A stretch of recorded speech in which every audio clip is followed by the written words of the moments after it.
ഇന്ന് എനിക്ക് ഒരു കപ്പ പുഴുങ്ങുകയും വേവിക്കുകയും ചെയ്യണം. അതിനായിട്ട് ഞാൻ കപ്പയെല്ലാം പൊളിച്ച് വൃത്തിയായിട്ട് കഴുകി കഷ്ണമാക്കി പാത്രത്തിൽ വെള്ളം വെച്ച് തിള വരാനായിട്ട് നിൽക്കുകയാണ്. അപ്പോൾ ഈ തിള ഇങ്ങനെ വന്നു. ഇനിയിപ്പോൾ ആവശ്യത്തിന് ഉപ്പ് ചേർക്കണം. ആവശ്യത്തിന് ഉപ്പിട്ടു.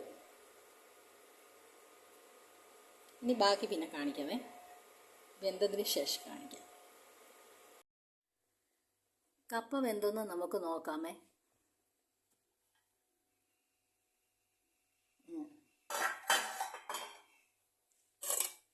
കപ്പയെല്ലാം നന്നായിട്ട് വെന്തിട്ടുണ്ടേ. നന്നായിട്ട് വെന്തു. ഇനിയിപ്പോൾ ഇത് കോരിയെടുക്കണേ. കപ്പയെല്ലാം കോരിയെടുത്ത് അപ്പം നമുക്ക് പുഴുങ്ങിയത് വേണേൽ ഇതിൽ നിന്ന് എടുക്കാം, ആവശ്യത്തിന് എടുക്കാം.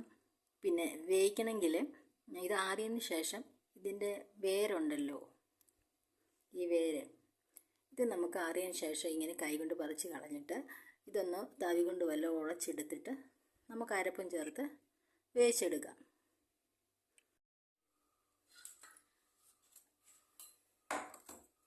ഇത് നന്നായിട്ട് ഉടച്ചെടുക്കണം. നന്നായിട്ട് ഇത് വേരെല്ലാം കളഞ്ഞാണല്ലോ, അതുപോലെ ഈ ഒരു തവി വെച്ച് നന്നായിട്ട് ഉടച്ചെടുക്കാം.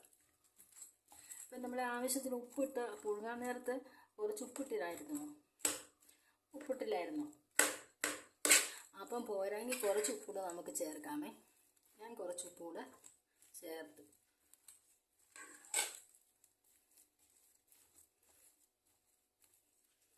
അങ്ങനെ ഇത് പെട്ടെന്ന് വെന്തത് കാരണം പെട്ടെന്ന് നമുക്ക് ഉടഞ്ഞു കിട്ടും കേട്ടോ.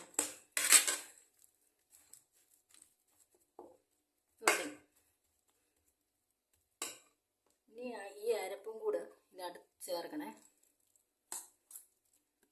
എന്നിട്ട് ഞാനൊരു 1.5 കിലോ കപ്പയോളം എടുത്തായിരുന്നു.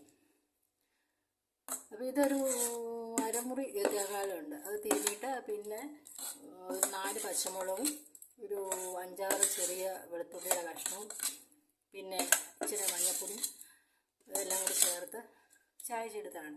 കുറച്ച് വെള്ളം കൂടി എടുത്ത്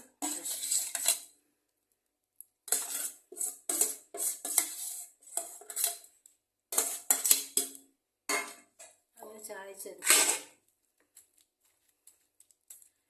ഇതനി ഈ അടുപ്പത്ത് വെച്ചൊന്നുകൂടെ ഒന്ന് വേവിച്ചിട്ട് നമുക്കൊന്ന് നന്നായിട്ട് കുഴച്ചെടുക്കണേ.